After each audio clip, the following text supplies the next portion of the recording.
अस्सलाम वालेकुम रहमतुल्लाहि व बरकातुहू। रब्बी इश्रह ली सदरी व यस्सिर ली अमरी वाहलुल उक़दतम मिन लिसानी यफ़क़हू क़ौली। उम्मीद है कि आप सब लोग खैरियत से होंगे, बेहतरीन हालत में होंगे। अल्हम्दुलिल्लाह हमारा फर्स्ट सेशन तरबिया नाइट्स का बहुत ही अच्छा गया था, सबने बहुत ही पसंद भी किया था। तो आज हमारा तरबिया नाइट्स का सेकंड सेशन है और इसे कंडक्ट कर रहे हैं तलहा अब्दुल रहमान भाई। तो भाई स्टार्ट कर दे। बिस्मिल्लाहिर्रहमानिर्रहीम। अच्छा, यहाँ पर इस वक्त ज़रा आंधी वगैरह का मौसम है, तो अगर कुछ ये कि जी, अगर कुछ बीच में आवाज़ ड्रॉप हो तो मुझे बस आप काइंडली बता दीजिएगा। हमारा टॉपिक है basically Gen Z navigating the challenges and the fitnas of today. So let me start by just sharing. मैं स्क्रीन शेयर कर सकता हूँ।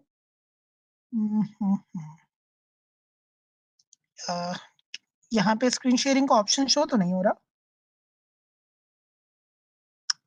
जी भी कर दिया, आप चेक करें आप। हाँ, ठीक है। ओके, शेयर हो रही है स्क्रीन?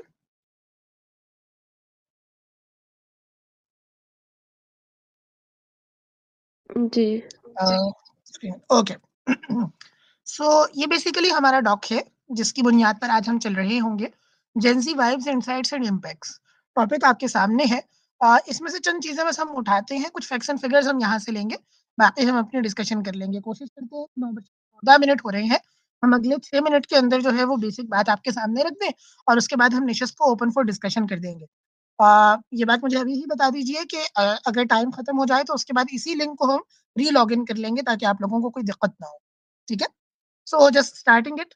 बिस्मिल्लाहिर्रहमानिर्रहीम। अगर हम ये कोटेशन से शुरू करें तो it will be very interesting for you guys to no.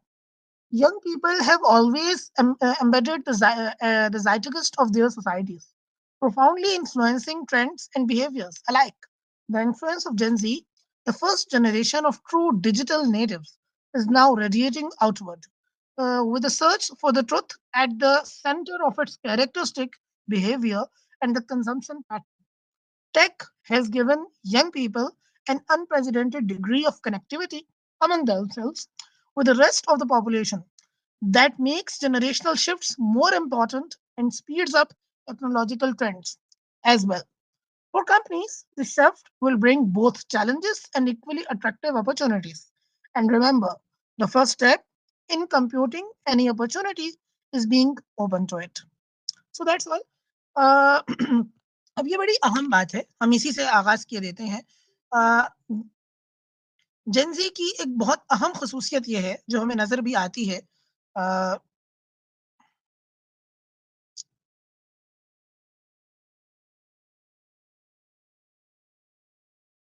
Okay, तो जेन ज़ी की एक बहुत अहम खसूसियत है जो हमें नजर भी आती है और वो बुनियादी तौर पर ये है, हम सब चूंकि मैं अज्यूम ये कर रहा हूँ कि हम सब तकरीबन जेन ज़ी के ही हैं, तो वो एक थर्स्ट कह लीजिए ट्रुथ है। बस ये एक हमारा बुनियादी नुक्ता है। अच्छा, अब हम किस दुनिया में हमने आँख खोली है? हमने उस दुनिया में आँख खोली है कि जिसमें दुनिया में बदतरीन इनइक्वालिटी पाई जाती है, करप्शन पाई जाती है, जिसमें दुनिया में सबसे ज़्यादा ब्रूटैलिटी पाई जाती है। मिसाल के तौर पर फर्स्ट वर्ल्ड वॉर और सेकंड वर्ल्ड वॉर के बाद दुनिया में सबसे ज़्यादा जो कत्लो-गारत-गरी हुई है, वो इस 2024 में हुई है। दुनिया में जो मेडिकल डेथ्स हुई थी, वो कोविड-19 में हुई थी। तो हम अ, वो कमबख्त जनरेशन है, हम वो लोग हैं कि जिन्होंने सबसे ज़्यादा क्राइसिस देखे हैं। अच्छा, सुसाइड रेशो हो या मेंटल हेल्थ क्राइसिस हो या जेंडर डायस्फोरिया हो या सेक्सुअल ओरिएंटेशन के इश्यूज़ हों, तो वो हमारी जनरेशन में सबसे ज़्यादा है, हमें नज़र आते हैं। डाइवोर्स रेशो हो, तो वो भी हमें सबसे ज़्यादा नज़र आता है। मतलब अगर हम गौर करें, मैं आपको ये पीपीटी जो है वो शो करवाना चाहूँगा। अगर हमें ये कुछ डाटा यहाँ पे थोड़ा-सा मिल सके। जी। ये हमारे पास बड़ी कुछ हॉरिबल फिगर्स हैं। अर्बन पॉपुलेशन बढ़ रही है, age dependency ratio individual using the internet. हाँ जी, दिस ये पाकिस्तान का डाटा है 1995 से 2021 का। स्क्रीन शेयर हो रही है ना भाई? सामने को। जी भाई, स्क्रीन शेयर हो रही है, आप कंटिन्यू रखें। ओके, ओके, ओके, और थैंक यू। ये क्वेश्चन आया है कि जेनजी क्या होता है, तो काइंडली ये डिस्क्राइब कर दें, फिर आगे लेकर चलें। Okay, okay, okay, okay, my mistake, बिल्कुल ये मेरी गलती है, मुझे ये करना चाहिए था। अच्छा, यार जेन ज़ी बेसिकली कहते हैं, हर जनरेशन का ना नाम रखा हुआ है एंथ्रोपोलॉजिस्ट ने, ठीक है? तो जेन ज़ी क्या होती है, हम उसकी एक ऑफिशियल डेफिनिशन जो है वो यहाँ से उठा लेते हैं। Generation G, also referred as iGen, home leaders, the digital natives, and most commonly as Gen Z or the Gen Zers, comprises individual born between 1995 and 2012. ठीक है, जिसे मैंने हाईलाइट किया है। तो वो अफराद जो 1995 से 2012 के दरमियान पैदा हुए, उनको जेन ज़ी कहा जाता है। आसान अल्फाज में नई नस्ल को, मौजूदा नस्ल को जेन ज़ी कहा जाता है। ठीक है? And account for approximately 32% of the global population. ठीक हो गया? Falling between millennials and Gen Alpha, Gen Z is at a turning point. The youngest among of them will rise in primary school, while the oldest are leaving college, entering the workforce and starting the families. तो अब हम में जो अफराद 1995 की पैदावार वाले हैं, तो उनकी तो शादियां हो रही हैं, वो कॉर्पोरेट सेक्टर में एंटर कर रहे हैं, वर्कफोर्स में एंटर कर रहे हैं। और जो हम में सबसे यंग हैं, जिनकी पैदाइश 2012 में हुई है, तो वो तो अभी प्री स्कूल में होंगे, वो अभी बिल्कुल बच्चे होंगे, छोटे होंगे। तो ये जेन ज़ी होती है, ठीक है? माज़रत, मुझे ये चीज़ पहले बताना चाहिए थी। जेन ज़ी से कुछ रेलेवेंट डाटा अगर हम देखें, अभी खुशियतें हैं ना, 54% of the Gen Z spend 4 hours और more daily using the media. 4 घंटे जेड़े ने असी सोशल मीडिया ते गुजार देने हैं। ये बहुत इंपॉर्टेंट चीज़ है, ठीक है? दुनिया की पॉपुलेशन का 30% है, पाकिस्तान की पॉपुलेशन का 62% है, ठीक है? वर्कफोर्स का 27% है। अब ये सबसे इंपॉर्टेंट चीज़ है, 98% of the Gen Z people are having smartphone, even in Gaza, ठीक है? 77% of Gen Z believe in having good work life balance. बड़ी इंपॉर्टेंट बात है, बहुत इंपॉर्टेंट बात है ये। ये पूरी दुनिया के सर्वे का नतीजा है। More than one third of the social media influencers today are Gen Z, 64% users access Instagram. यहाँ पे मैंने बस एक इंपॉर्टेंट चीज़ आपको दिखाना थी। जी, 75% of the Gen Z is looking for online work, ठीक है? हाइब्रिड वर्क मॉडल उनको अच्छा लग रहा होता है। तो बुनियादी तौर पर जेन ज़ी क्या है? जेन ज़ी एक नस्ल है जो 1995 से 2012 के दरमियान पैदा हुई। एक बात, उनकी चंद मखसूस चीज़ें हैं, उनकी चंद मखसूस आदतें हैं, जिसके अंदर डिजिटल एक्टिविज़्म है, ये डिजिटल नेटिव्स हैं। हमारे जो वालिदैन की या बड़े भाइयों की जनरेशन है, बहन-भाइयों की, वो आगाज़ में स्मार्टफ़ोन यूज़ नहीं करते थे, वो यूज़ करना सीखते हैं।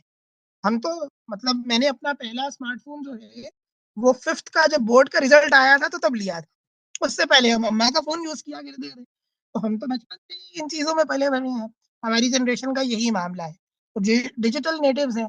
फिर इनके अंदर सोशल एक्टिविज़्म बहुत ज़्यादा है, बहुत ज़्यादा है। मिसाल के तौर पर आप ज़रा गौर कीजिए कि पैलेस्टाइन का मामला जब भी दुनिया में उठता था, तो हमेशा यूरोप जो है, बहरहाल वो अमेरिका की बैकिंग पर खड़ा होता था। हम मुसलमान दाँत चबाते रह जाते थे, सोचते और भड़कते रह जाते थे, कि भाई हमारे खित्तों को लूटते हो, हमारी ज़मीनों पे काबिज़ होते हो और हमें पता भी नहीं है कि तुमको समझाएँ कैसे? कोई बतलाओ कि हम बतलाएँ क्या? लेकिन अब हमने देखा कि वो शिकागो हो, न्यूयॉर्क हो, वो लंदन हो या वो कोई और यूरोपियन मुल्क हो, वो स्कैंडिनेवियन कंट्रीज़ हों, तो जितने बड़े मुज़ाहिरे हो सकते थे वो हुए और बगैर किसी पॉलिटिकल बैकिंग के हुए। क्या लिबरल्स और क्या डेमोक्रेट्स और क्या कंजर्वेटिव्स और क्या एनवायरमेंटलिस्ट और क्या ह्यूमैनिटेरियन एड्स की बात करने वाले और क्या फेमिनिस्ट और क्या जेंडर एक्टिविस्ट, किसी ने कुछ नहीं किया। लेबर की बात करने वाले, लेकिन इंसानियत बोलती है। तो ये जेन ज़ी का दूसरा बहुत अहम मामला है। जेन ज़ी जनरेशन बॉर्न इन 1997। अच्छा, मैंने जो ये उठाया है, जो फिगर उठाई है, ये बेसिकली एंथ्रोपोलॉजिस्ट ने इस पर एग्री किया है। अगर आप इसका रेफरेंस देखना चाहें तो इसका रेफरेंस ये मौजूद है, ठीक है? ये वो है, रिसर्च पेपर है, जो इस वक़्त जेन ज़ी के ऊपर मौजूद है। यहाँ पे इस डॉक्यूमेंट से मैं डॉक्यूमेंट शेयर भी कर दूँगा। इस डॉक्यूमेंट में जो भी चीज़ आएगी उसका एक-एक फिगर मैंने खुद चेक किया है और ये बिल्कुल एग्ज़ैक्ट फिगर्स हैं, एक-एक रेफरेंस मौजूद है। So don't worry about that. तो ये कुछ इम्पोर्टेंट चीज़ें हैं जो मैंने जेन ज़ी के हवाले से आपको जो है वो बताई proactive civic involvement. Beyond digital engagement, 51% of the Gen Z have participated in the protest. तो हम तो अपने अम्मा को अक्सर ये ताना मार देते हैं, ताना तो खैर शायद ज़रा सख्त लफ्ज़ है, अलबत्ता ये कि मामा बताती हैं, कि उनके ज़माने में जो जनरल ज़ियाउल हक और मुशर्रफ वगैरह डिक्टेटर्स थे, तो अवाम में इतनी नहीं होती थी, अवाम इतनी गालियाँ नहीं देती थी। लेकिन भाई हमने तो मतलब ज़मीन को आसमान से मिलाया और हमने सोशल एक्टिविज़्म और डिजिटल एक्टिविज़्म में तमाम काम किए हैं जो नज़र नहीं आते। तो अभी तक के डिस्कशन से हमें ये समझ आया कि बहुत सारी ट्रिमेंडस पॉजिटिव चीज़ें हैं, जो हमारी जनरेशन में मौजूद हैं, हमें नज़र आती हैं और चाहे कोई कुछ भी कहे, भई हमारा तो फ़ख्र है, हमारा तो गुरूर है। सीधी-सी बात है भाई, ये अच्छी चीज़ें हैं जो हमारी जनरेशन में हैं। हमारे यहाँ इंटरनेट का यूसेज बढ़ रहा है, लेकिन कुछ नेगेटिव चीज़ें भी हैं और चूँकि हमारा मेन टॉपिक नेगेटिव चीज़ें हैं, तो इन पॉजिटिव चीज़ों को अब हम थाम देते हैं और नेगेटिव चीज़ों पर मज़ीद फ़ोकस करते हैं। जैसे मिसाल के तौर पे सुसाइड एंड मोर्टेलिटी रेट, ये पाकिस्तान का डाटा है। दुनिया का डाटा तो और खतरनाक है, लेकिन अगर आप पाकिस्तान का डाटा देखें, तो कंसिस्टेंटली आपको ग्रोथ नज़र आ रही है सुसाइड रेशोज़ के अंदर। ये जो बीच में डाउन हुआ है, ये कोविड का एरा है, तो उसमें डाटा मिल नहीं सका। तो सुसाइड मोर्टेलिटी रेट बहुत तेज़ी से बढ़ रहा है, मेंटल हेल्थ क्राइसिस बहुत तेज़ी से बढ़ रहा है। ये बड़े खतरनाक फिगर्स हैं। अच्छा जी, और इसके अलावा अनएम्प्लॉयमेंट विद एडवांस एजुकेशन, ये बहुत खतरनाक चीज़ है, पाकिस्तान का एक बहुत बड़ा मसला है। 2002 में 9.36% था और 2021 में 16 14% हो गया। खतरनाक फिगर्स है, खतरनाक फिगर्स है। उनके नतीजे में सोसाइटी में रिजेंटमेंट पैदा होती है, पॉलिटिकल डिसमिस पैदा होता है। जब आपको अपॉर्च्युनिटी नहीं मिलती, जब सियासी तौर पर आपको दबाया जाता है, माशी तौर पर आपको मौका नहीं मिलता है, मोरली आप करप्ट हो रहे होते हो, डिजिटली आप करप्ट हो रहे होते हो, तो उसके नतीजे में एक्सट्रीमिज़्म पैदा होता है। अभी सिर्फ 1 हफ्ता पहले डॉन के अंदर एक आर्टिकल छिपा और उसमें ये बात बताई गई कि इस वक़्त 2023 का जो वर्ड ऑफ द 2024 का जो मोस्ट यूज्ड वर्ड है ना, अगर किसी ने सुना है तो बताइए, वरना मैं बता ही देता हूँ। Most used word in 2014। आवाज़ में बहुत डिस्टर्बेंस है। अब ठीक है?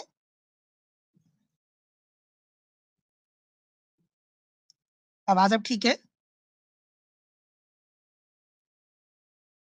अच्छा, मेरी तरफ वाई-फाई वैसे बिल्कुल ठीक आ रहा है और मैं वॉइस चेक करके भी देख लेता हूँ। अच्छा, वॉइस चेक भी यही कह रहा है कि ठीक है।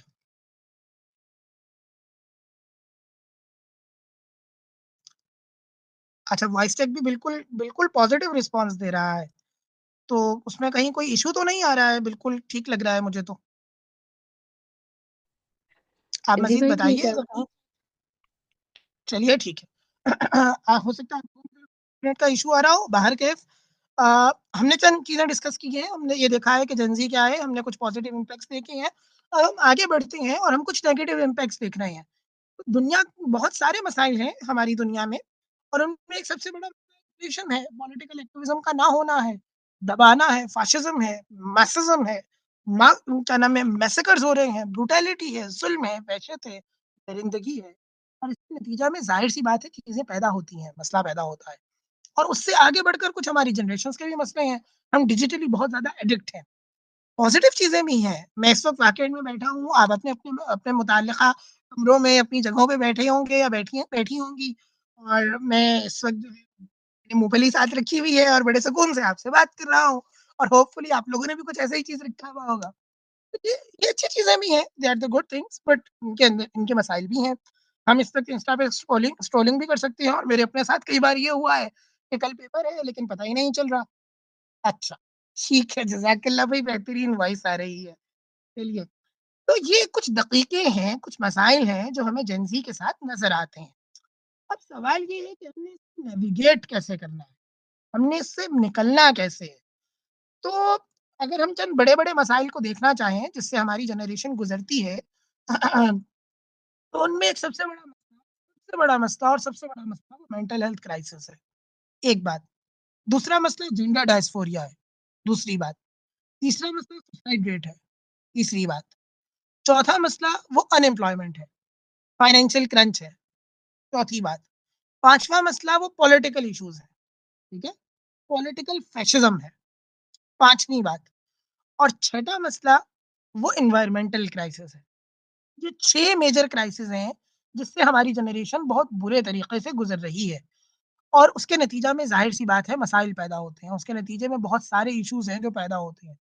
इससे इसको हमने नेविगेट कैसे करना है, इसमें हमने निकलना कैसे है। तो 1 मिनट रुकिएगा बस। ठीक है, अ, ठीक हो गया।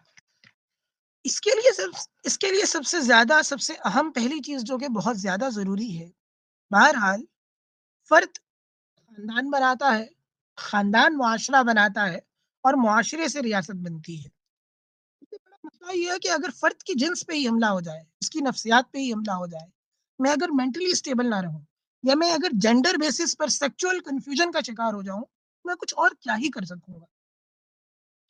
एक बहुत अहम किताब है, वैसे तो वो फेमिनिस्ट हैं, लेकिन उन्होंने किताब बहुत उम्दा लिखी है, the new gender dysphoria, an age of confusion and sexual robotics. बहुत उम्दा किताब है, मैं शेयर कर दूँगा, उसे लाज़मी पढ़िएगा। तो उसमें वो ये थ्योरी रेज़ोनेट करती हैं कि इस वक़्त इंसानियत पर सबसे बड़ा मसला ये है कि एक बच्चे से माँ की ममता और बाप की शफ़क़त छीन ली गई है। कितना खतरनाक मसला है ये। हम इंस्टा पे अक्सर रील्स देखते हैं कि this is perhaps the last generation of innocent, और ये ठीक बात है।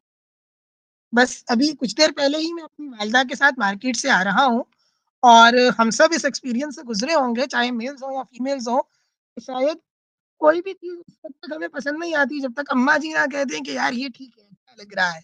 बेशक जैसा कैसा भी लग रहा हो, अम्मा ने कह दिया है अच्छा लग रहा है, तो भई फिर अच्छा लग रहा है। हमारी ज़िंदगियों की सबसे खूबसूरत में गुज़रे हैं। हम चाहे कितने भी बड़े हो जाएँ, वो जो इकबाल कहते हैं ना कि इल्म की वादियों से उतर जाते हैं और बुर्दबारी खत्म हो जाती है। क्या नाम है, शिकम मादिर में पहुँचते हैं तो सादा लौह रह जाते हैं। माज़रत ने शेर में कुछ गलती कर दी है। बहरहाल, तो ये सबसे अहम रिश्ते होते हैं, जो इंसान में इंसानियत जगाते हैं। लेकिन अगर ये रिश्ते ही छिन जाएँ, तो क्या होगा? आगे बढ़ते हैं। उसके बाद इंसान के तशख़्ख़ुस में सबसे अहम किरदार उसका जिन्स या उसकी सिन्फ़ अदा करता है। इस्लाम में जिन्स और सिन्फ़ में कोई फ़र्क नहीं है। जेंडर और सेक्स में इस्लाम कोई फ़र्क नहीं करता भाई, साफ़-सी बात है। ठीक है? लेकिन अगर मैं इसी जेंडर डायस्फोरिया का शिकार हो जाऊँ, एक बहुत अच्छी सीरीज़ है, नेटफ्लिक्स पर भी आई है, the horrors of sexual surgery. Netflix ने तो उड़ा दी है, अलबत्ता ब्लैक ने अभी भी टेलीग्राम पे पड़ी हुई है। मैं लिंक शेयर कर दूँगा, उसे लाज़मी देखिएगा। तो अगर बचपन में मेरे अंदर बुनियादी इंसानी लम्स नहीं पैदा हो सका, मैं इंसान पर भरोसा करना नहीं सीख सका, मैं माँ की ममता और बाप की शफ़क़त को नहीं बरत सका, और उसके बाद जब मैं प्यूबर्टी में एंटर हुआ, तो मैं ये नहीं जान सका कि भाई मैं मर्द हूँ, तो मैंने क्या करना है? या मैं औरत हूँ, तो मेरे क्या फ़राइज़ हैं और मेरे क्या हुकूक हैं? मैं मर्द हूँ, तो मेरे क्या फ़राइज़ हैं और मेरे क्या हुकूक हैं? तो उसके बाद क्या होगा? उसके बाद सोसाइटी फटेगी। उसके बाद आप चाहे कितना एक्टिविज़्म दिखा लें, बस एक्टिविज़्म होगा भाई, भेड़-चाल है और कुछ भी नहीं है। बस ठीक है, कभी इधर सर मारते हैं, कभी उधर सर मारते हैं। तो ये सबसे बड़ा क्राइसिस है। हमें इस चीज़ को अंडरस्टैंड करना है। इस्लाम जो है वो फ़र्द होता है। तो सबसे पहले अपनी ज़ात पर काम करना बहरहाल ज़रूरी है। अब कुरान की वो आयत समझ आती है? तलहा भैया आपकी हाँ, आवाज़ नहीं ठीक आ रही। ओके, अब ठीक है? जी। अच्छा, अब कुरान की वो आयत भी खूब समझ आती है कि जब जिसने अपने नफ्स को तज़किया कर लिया तो वो खूब फलाह पा गया। तो ये सबसे इम्पोर्टेंट काम है कि अपनी वेल-बीइंग के ऊपर काम किया जाए। चाहे वो करियर डेवलपमेंट हो, या वो मेंटल हेल्थ हो, या वो जेंडर डायस्फोरिया हो। और इसके लिए ये ज़रूरी है कि इन चीज़ों को टैबू ना बनाया जाए, खुदारा टैबू ना बनाया जाए। अगर होमोसेक्सुअल टेंडेंसीज़ हैं, या सेक्सुअल कन्फ्यूजन है, या मेंटल हेल्थ का प्रॉब्लम है, या सुसाइडल थॉट्स हैं, या ओवरऑल डिप्रेशन है, एकेडमिक प्रेशर है, एंग्ज़ायटी है, फैमिली क्राइसिस है, कुछ भी है, तो खुदारा उसे टैबू ना बनाया जाए। इस्लाम का उसूल भी यही है कि हम उस वक़्त तक गुनाह पर तज़किरा नहीं करते जब तक वो माइनॉरिटी का मसला हो। लेकिन अगर वो मेजॉरिटी का मसला बन जाए, फिर उसका इलाज अलल ऐलान दिया जाता है, मफ़ाद आम के लिए दिया जाता है। मैं वाकईन का रिहायशी हूँ, वहाँ मेडिकल कॉलेज के अंदर साबका 2 सालों में 6 सुसाइड केसेज़ रिपोर्ट हुए हैं। ये हॉरिबल फिगर्स हैं। यूएटी टेक्सला में सुसाइड केसेस रिपोर्ट हुए हैं। इस्लामाबाद में कितने हॉस्टल्स हैं जिनमें ये मामला होता है, गैंग रेप का मामला हो जाता है। क्यों? क्यों भाई? तो ये बहुत ज़रूरी है, पहला करने का था। आगे बढ़ते हैं। अगर एक फ़र्द अपनी ज़ात में मुस्तहकम है, तो उसके बाद उससे समाज बनता है। उसके बाद फिर कोई एक्टिविज़्म आएगा, उसके बाद रिश्ते होंगे। भाई जान है, तो जहान है। उसके बाद एक फ़र्द की तश्कील, एक फ़र्द के एहतराम के बाद दूसरी अहम चीज़ वो सोसाइटी है। अल्लाह का करम है, अल्हम्दुलिल्लाह हम अच्छी सोसाइटी में आज भी रहते हैं। मुझे याद है एक दफ़ा हम किसी इवेंट में थे और एक सवाल पूछा गया कि आप हमारी सोसाइटी की कोई एक ऐसी चीज़ बताइए जो बहुत अच्छी है और वो वेस्ट में नहीं है। तो स्पीकर ने बड़ा अच्छा जवाब दिया था, हमारे यहाँ रिश्ते आज भी पाक हैं, पाकीज़ा हैं और ख़ास और ख़ालिस हैं। भाई मुझे पता है कि मेरी माँ कौन है और मेरा बाप कौन है। मेरा तशख़्ख़ुस महफ़ूज़ है। अल्हम्दुलिल्लाह वो चीज़ें आज भी क्लियर्ड हैं। तो सोशल लेवल पर हमारे पास हमने इंडिविजुअल लेवल के फितनास को देखा। सोशल लेवल पर अब एक बहुत बड़ा क्राइसिस है। मैं पर्सनली भी कंफर्टेबल नहीं होता इस तरह के टॉपिक को डिस्कस करने में, but being student of sociology I have to discuss this. वो मसला है हमारे यहाँ खराब रिलेशनशिप्स का। अच्छा, थोड़ी देर के लिए अगर हम रिलीजियस बातों को साइड पे रखकर देखें, भाई अब मैं क्या करूँ? मैं प्यूबर्ट हो चुका हूँ, मेरी कुछ ठीक है सेक्सुअल नीड्स तो हैं ही हैं, लेकिन उससे आगे फिर इमोशनल नीड्स भी है ना भाई। मुझे भी अच्छा लगता है कि मुझे कोई कॉल करे या मैं किसी को कॉल करूँ और रातों को बात हो और ये सब कुछ हो। ये बेसिक ह्यूमन नीड्स हैं, नेसेसरीज़ हैं। तो ये बात तो ठीक है। लेकिन क्या कीजिए कि इकोनॉमिकल क्रंच ऐसा है कि मैं जल्दी शादी नहीं कर पा रहा। मसला है भाई, की करिए? तो अब ऐसे में फिर ठीक है ना, बस बीच का रास्ता निकाल लेते हैं। ज़िम्मेदारी कोई नहीं उठाते और लुत्फ़ तमाम उठा लेते हैं। ठीक है, अच्छी बात है, सोचा जा सकता है, लेकिन क्या ख़्याल है? क्या इससे मसला हल होगा या मसला बिगड़ जाएगा? क्योंकि मसला तो एक्ज़िस्ट करता है। तो अगर हम कुछ स्टैट्स को उठाकर देखें, आपको पता है हमारी जनरेशन में डाइवोर्स रेशो सबसे ज़्यादा है। अच्छा वो क्यों है? ज़रा सोचिए, ज़हन में क्या चीज़ आती है? Any word? बेशक मैसेज टाइप कर दीजिए या यूँ ही बता दीजिए।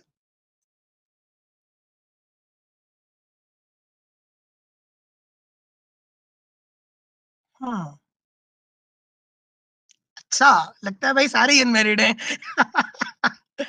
तो यार डॉक्टर आयशा खान एक मलेशियन प्रोफ़ेसर हैं, उन्होंने इस पर बड़ा कमाल की रिसर्च की है। उनकी एक किताब है save the marriage, save the humanity के नाम से। तो उसका क्रक्स मैं आपके सामने रख देता हूँ। वो ये कहती हैं इस्लामिस्ट है बेसिकली और सोशियोलॉजी ही की प्रोफ़ेसर है मलेशिया यूनिवर्सिटी में। अ, उनका थीसिस है बेसिकली पीएचडी का थीसिस है, save the marriage, save the humanity. तो उसमें वो ये बात कहती हैं कि भाई marriages have always been very sacred relationship, very individual relationship, very holy relationship. What I say, what I meant, what I demand in my bedroom stays in my bedroom. What I want from my partner stays with my partner. But अब इस पूरे मामले को जो सदियों से इंसानों की नस्ल में चलता चला आ रहा है, अब ज़रा गौर कीजिए कि अगर इंस्टा पर स्टोरीज़ दिख रही हैं और व्हाट्सएप के स्टेटस से मूड का अंदाज़ा किया जा रहा है और स्नैपें भेजी जा रही हैं, तो सीक्रेसी का क्या हुआ? उस एहतराम का क्या हुआ? उस बुनियादी इंसानी ज़रूरत का क्या हुआ? देखिए भूख लगे और भूख लगने के बाद आप 1 प्लेट या 2 प्लेट बिरयानी खा लें तो अच्छी बात है। अब आप कहेंगे कि पूरी देग खाऊँगा तो भाई साहब मसला तो होगा। तो बेशक इंसान की इमोशनल नीड्स हैं, लेकिन जब इमोशनल नीड्स के जवाब में इमोशनल बम फेंक दिए जाएँगे, तो मसाइल तो होंगे ना, मसाइल तो होंगे। और हमें बिल्कुल डेटा से ये चीज़ नज़र आती है कि females suffer lot due to हराम रिलेशनशिप, ड्यू टू हराम रिलेशनशिप्स क्योंकि क्योंकि मेल साइकोलॉजी और मेल बॉडी रिवॉल्व करती है टेस्टोस्टेरोन के गिर्द। वो एक प्लेयर हार्मोन है और फीमेल साइकोलॉजी में एक हार्मोन बहुत अहम किरदार अदा करता है। वो क्या है? एड्रेनलिन कहते हैं, love hormone. Females tend to have more females tend to have more caring sensations, more caring feelings. वो ज़्यादा हर्ट होती हैं, वो ज़्यादा मेंटल प्रेशर ले जाती हैं, वो ज़्यादा डिप्रेशन में चली जाती हैं। वो हमारे आज के बाद में पैच अप नहीं कर पाती या मूव ऑन नहीं कर पाती। उसके नतीजे में हम देखते हैं कि सुसाइड फीमेल सुसाइड रेशो ज़्यादा है। क्यों? इस वजह से। अच्छा, जवाब में एक और काम भी होता है। जब आपको 1-2 दफ़ा जो है वो झटके लगें, तो उसके बाद फिर एक औरत की जो सबसे अज़ीम मता है, जिस तालीम से औरत होती हो ज़न होती हो नाज़न, तो जो औरत की सबसे अज़ीम मता है, वो तो उसका वो उसकी इंसानियत है, एहतराम इंसानियत है, मोहब्बत है, शफ़क़त है, एहतराम है, माँ की सूरत में, बहन की सूरत में भाइयों के लिए प्यार है।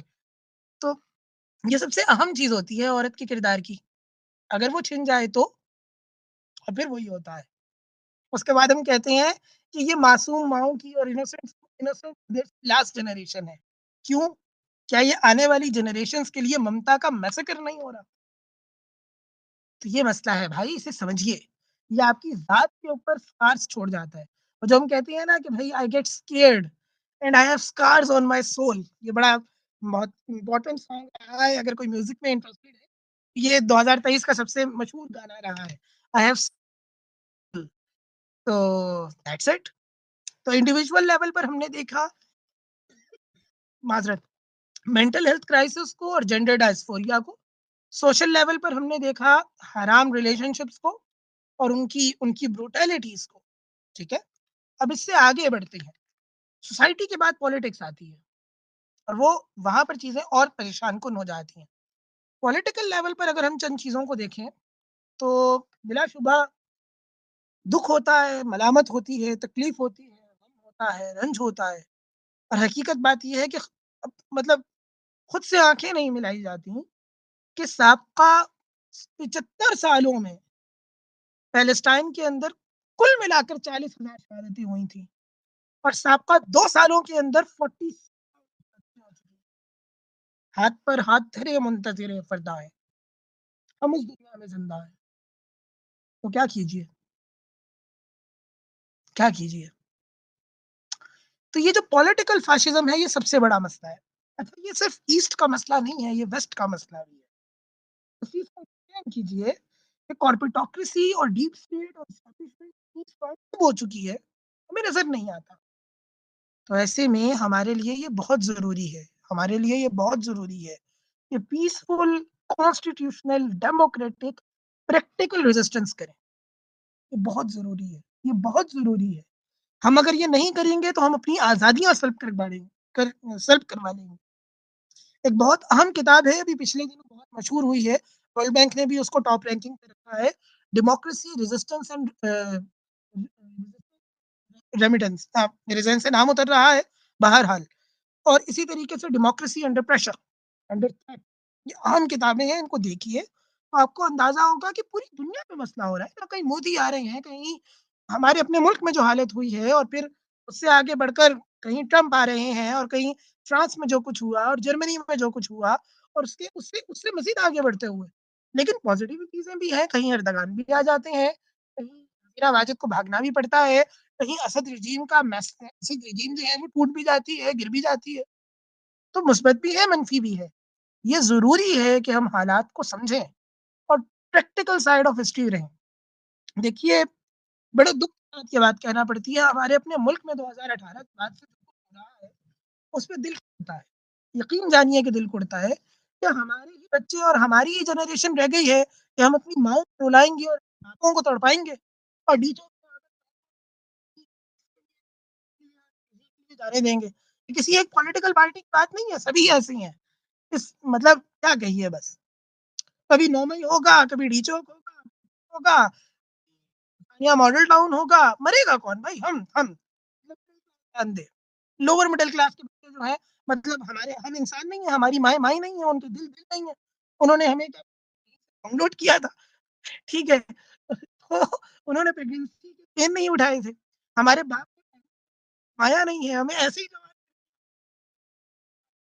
देते रहे। ये ज़रूरी है, ट्रू साइड में हिस्ट्री रहना शुरू कीजिए। माना कि पॉलिटिकल एक्टिविज़्म लाज़िम है, ये हकीकत है, लेकिन वो पॉलिटिकल एक्टिविज़्म कॉन्शियस होना चाहिए। वो कॉन्शियस नहीं होगा तो जो आज़ादियाँ हमें मुयस्सर हैं, हम उनसे भी हाथ धो बैठेंगे।